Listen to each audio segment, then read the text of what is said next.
everybody. This is Brandon from Blackberry Smoke, and I am a Rush fan.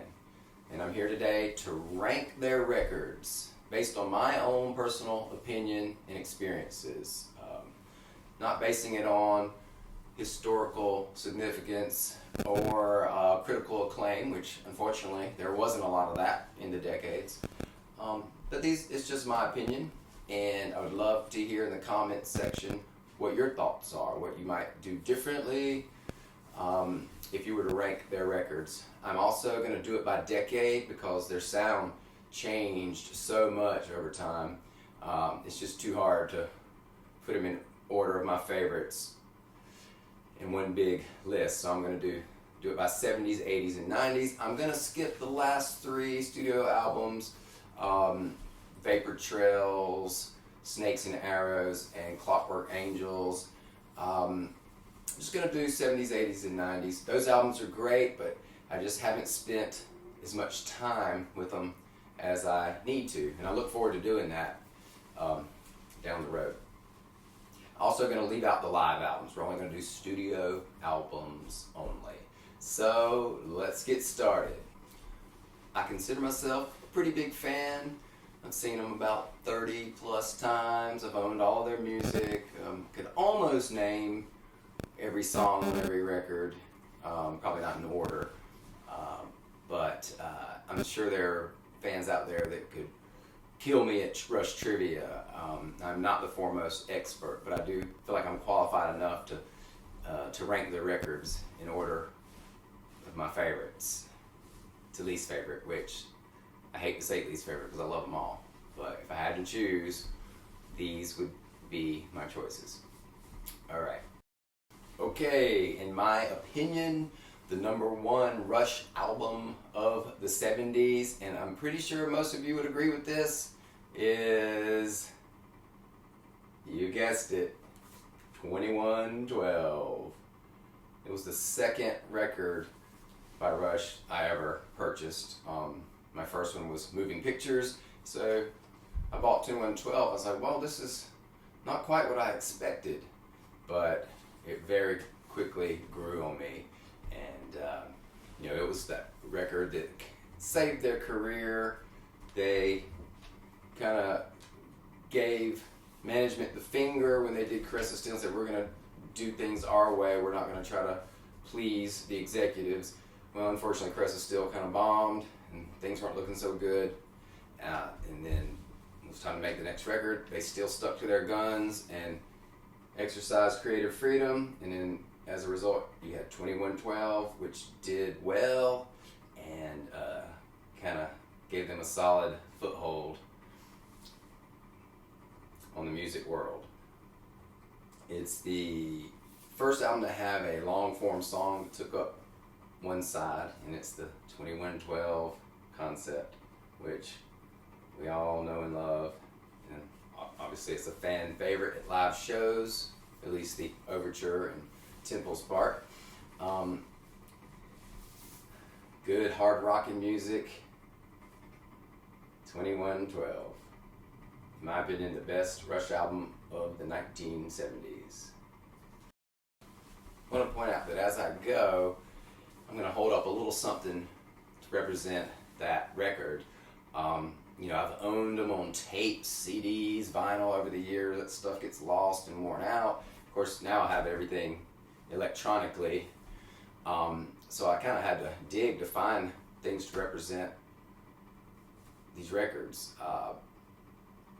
So for my second one, I'm gonna choose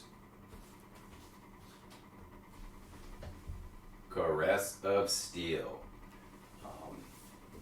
I just love the record. Fountain of Lamb, that just always pleases me. It's the first time to me they had that certain sound that I just love about Rush. It was Neil's second album with them, so they really had found themselves as a trio. Unfortunately, it was one of the least successful, and it almost was curtains for Rush when they released this album. Thank goodness it wasn't. And it showed us some of their long form songs as well. And Just a great melodic, dynamic album, Caress of Steel. And this is on this collection, The Archives. I'm not sure the backstory as to why they re-released all three albums. I think 2112 was popular, so we're like, well, let's introduce all of the new fans to the other body of work. And so that's why you had this. And my Caress of Steel record is somewhere, but it is torn up, so it got worn out. Actually, it was more the tape that I wore out. Okay. Let's go on to number 3. Okay.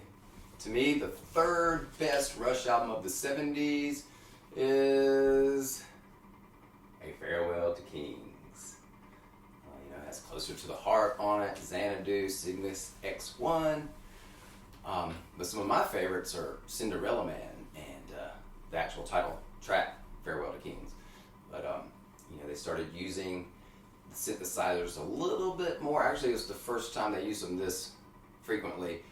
I think it's kind of debatable, the opening sound effect on 2112. What was that? Was that a keyboard instrument? Also, there may be some Mellotron on Tears on 2112. But this was the first time we really hear Moogs and stuff as taking leads. And that just added to the magic of their sound. So, Farewell to Kings from 1977. Follow up to 2112. Great album. Okay, my fourth favorite album is Hemispheres.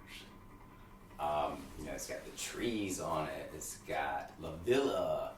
I guess that was their first standalone instrumental, which they had a few more in their career, which were always great. Great live. I think I discovered the trees on Exit Stage Left and then went back to the studio version. But great album. Of course, the concept song Hemispheres is awesome.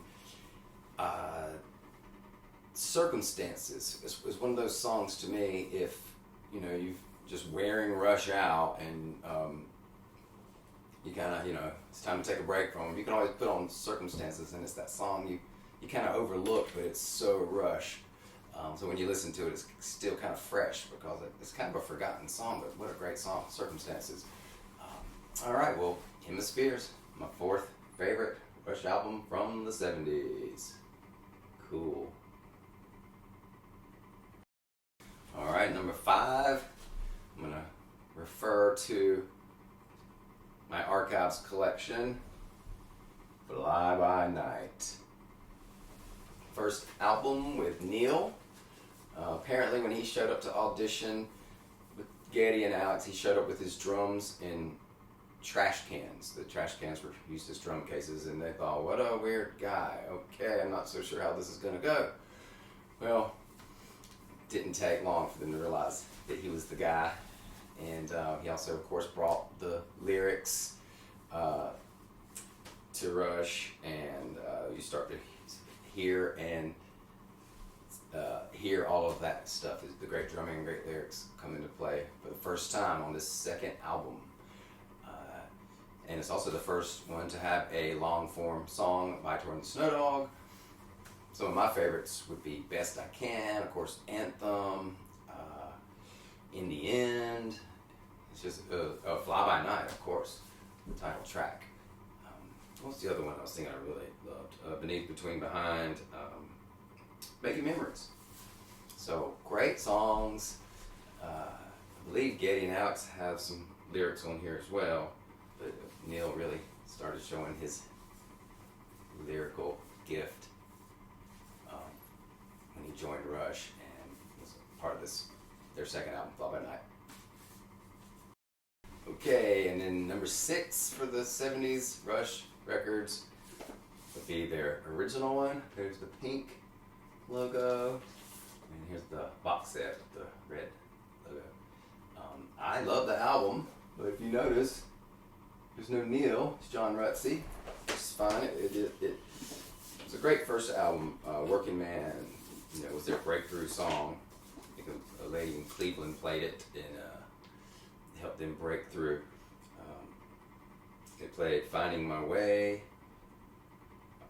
as an encore for years and years. or no, I'm sorry, In the Mood, not Finding My Way. Anyway, great record. My buddy Evan at Merch Mountain swears by this one. He considers it the best Rush album, which, you know, that's a little hard for some of us to swallow because we love Neil so much, but I get it. It's rocking, you know, no frills, just straight ahead rock and roll. And Geddy's vocals are just screeching, and it's just pretty raw. But I love Rush.